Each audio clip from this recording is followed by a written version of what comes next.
Welcome to the journey of the paradise, which is the west coast of Washington State, known as the Long Beach Peninsula and Cape of Disappointment State Park.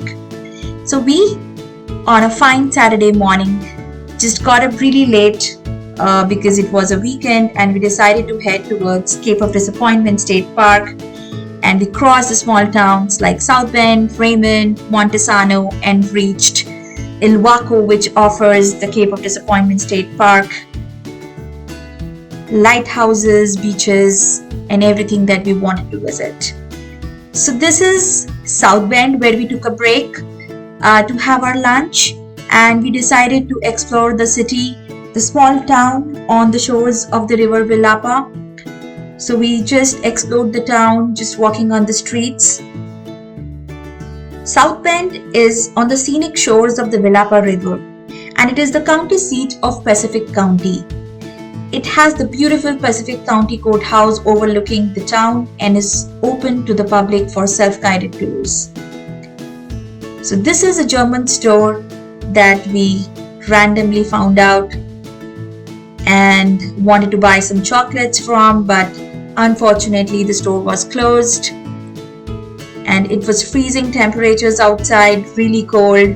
So we decided to head towards a restaurant to have our lunch, and luckily we found this small restaurant called Riverview Dining, edged on the shores of Willapa River, where we decided to have some really good food because it looked really promising. It had a lot of people going and coming out of the restaurant, so we thought that this would be the best place where we can have our lunch. So this is a place that they grill their oysters and the seafood that they serve to the customers. The view was amazing from the restaurant, and this is a pic that I wanted to just take so that you can see the background view. This is the inside of the restaurant decor, which had really a great vibe, a very relaxing vibe. You'll feel like you are taken back in time and you just want to sit there, spend some time, have some good food, drinks, talk your heart out, and just spend the day at leisure. So you can see that view. This is the food that we had. I had oysters sandwich, and I don't remember the name of this dish, but it was really delicious. So this is the Willapa River. And by the way, South Bend is called the oysters capital of the world. So we were really lucky and really fortunate enough that we decided to take a break here and explore the town of South Bend. So from here we decided to drive and reach Ilwaco on time so that we could visit all the places on the list for the day.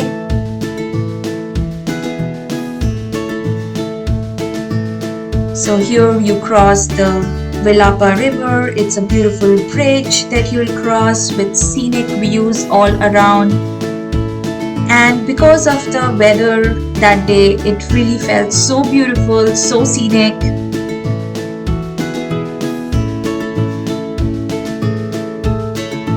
So you'll drive all along the Willapa River, and then you'll reach the town of Ilwaco, which is a little fishing town on the Long Beach Peninsula.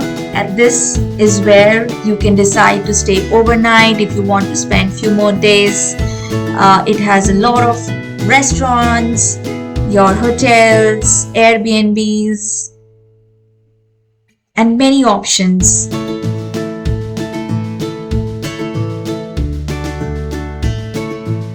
So from here is where you can decide to visit all the places like the lighthouses, the North Head Lighthouse, Cape of Disappointment Lighthouse, Wikiki Beach, Benson Beach, and all the touristy places.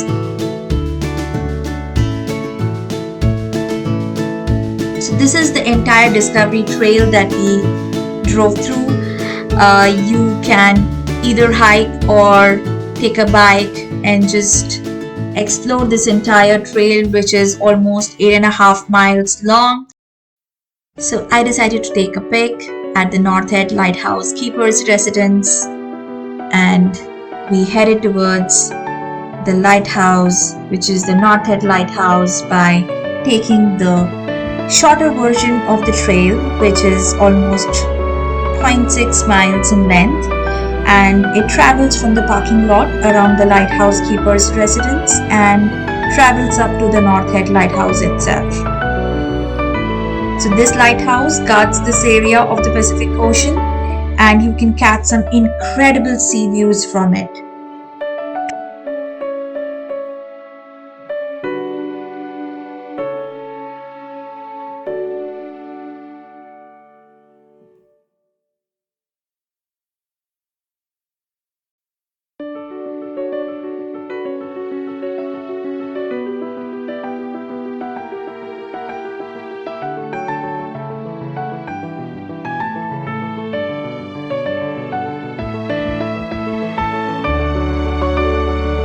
So as you progress further along the trail, the striking form of the lighthouse gradually comes into view along the path, and you can see the incredible views of the Benson Beach.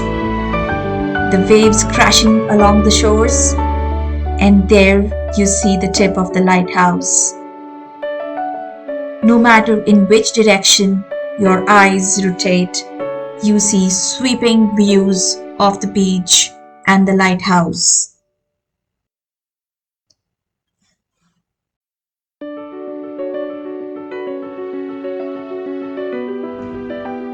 There's nothing more exhilarating than standing at the windswept overlook at North Head Lighthouse.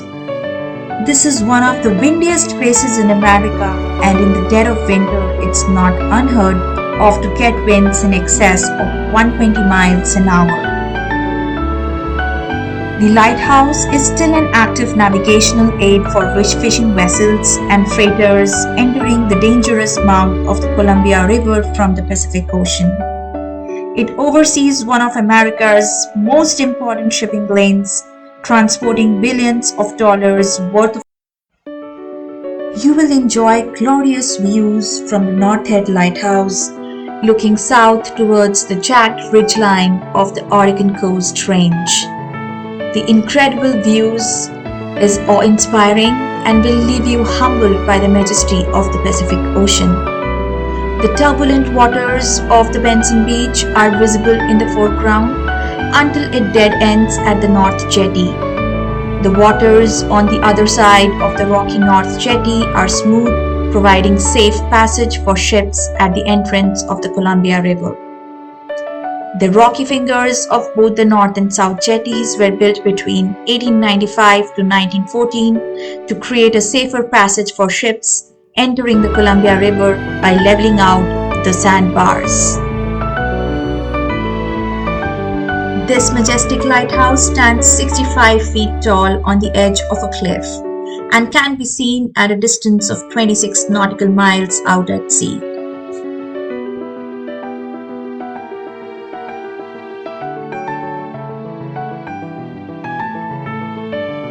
From the North Lighthouse, you can overlook Benson Beach to the south.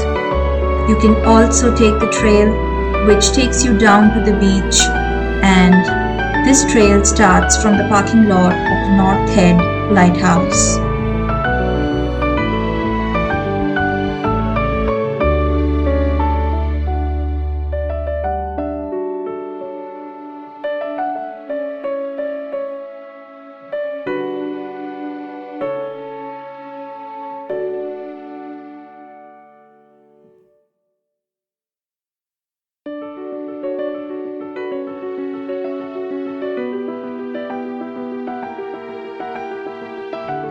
So this is the trail for the Bells View Overlook. It is a very short and a very easy hike with a great payoff. It's of a distance of 0.5 miles with an elevation gain of 30 feet, and you can easily finish off this entire hike along the trail within 10 minutes time. The trail takes you up to Bells View Overlook, where you can expect spectacular views of the Pacific Ocean on a clear or a cloudy day. You can watch the waves come in on the nearby beaches and keep an eye peeled for whales. On a clear day, you can definitely sight some whales on the beach.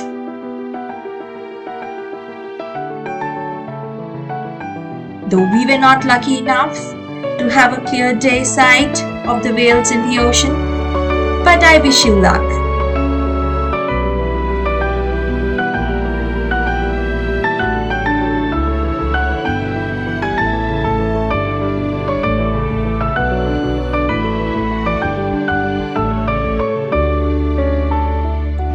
This part of the Washington coast is most often cool and frequently foggy, so ferns and trees are abundant. The trail to Bell's Overlook is accessibly paved, and there are frequent signs to share information about plant and animal life, as well as historical structures. This out and back is a flat 2/10 of a mile and is a gentle stroll for those who want to savor the fresh air and views at the end.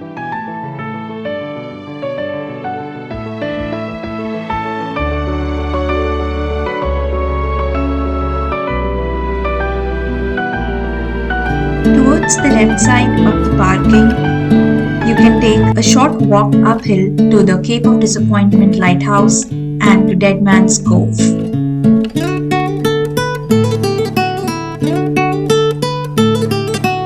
The Deadman's Cove hike is a must. Do not miss out on this beautiful sight on this trail of Cape Disappointment Lighthouse. The Deadman's Cove hike is a bit intense compared to the others in the area, but is well worth it for the unique perspective on the surrounding cliffs and the Pacific Ocean. The Cape Disappointment Trail is how most people get to the cove. The trail leads to the Cape Disappointment Lighthouse, which is most people's destination, and passes by the cove. It requires a bit of a scramble to get to and should only be accessed by those who are comfortable with that kind of a terrain. Once you get there, you'll find yourself in a cozy, remote-feeling cove with cliffs on either side. There is a bit of debate about how to access the cove, but to err on the side of caution, I recommend that you double check to make sure that no new access rules have been put into place when you get there.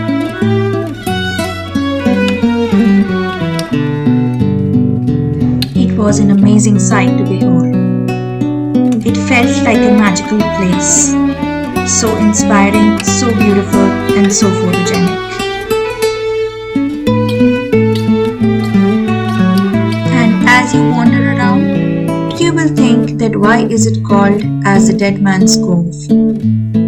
As I looked up in Google, it says that as the legend goes, Deadman's Cove got its name following the wreck of a ship crewed by evil-minded men.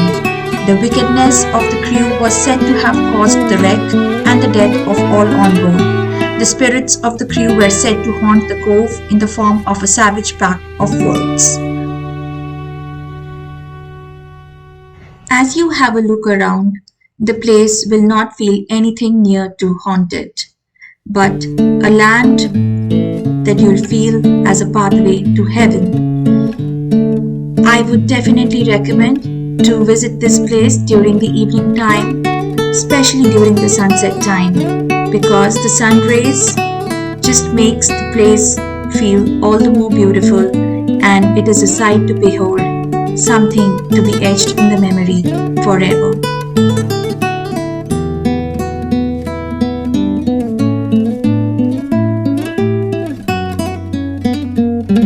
After the Deadman's Cove, you will reach in a short time the concrete road leading to the Cape Disappointment Lighthouse. It was created in 1856 and is reckoned as the oldest lighthouse, which is still in operation on the west coast. You cannot enter the lighthouse itself, but you can walk along the observation deck, enjoying the breathtaking views of the majestic ocean. It's also reported as a perfect place for whale watching.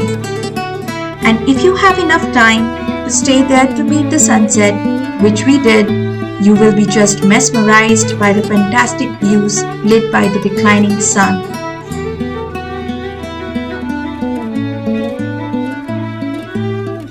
You will wonder why it is called as the Cape of Disappointment. So the story goes that though the cape was first mapped by Spanish explorer Bruno de Hezeta in 1775, its name is credited to English Captain John Meares, who approached the cape in 1788 but could not locate the Columbia River's entrance. So Meares therefore named the headland as Cape Disappointment.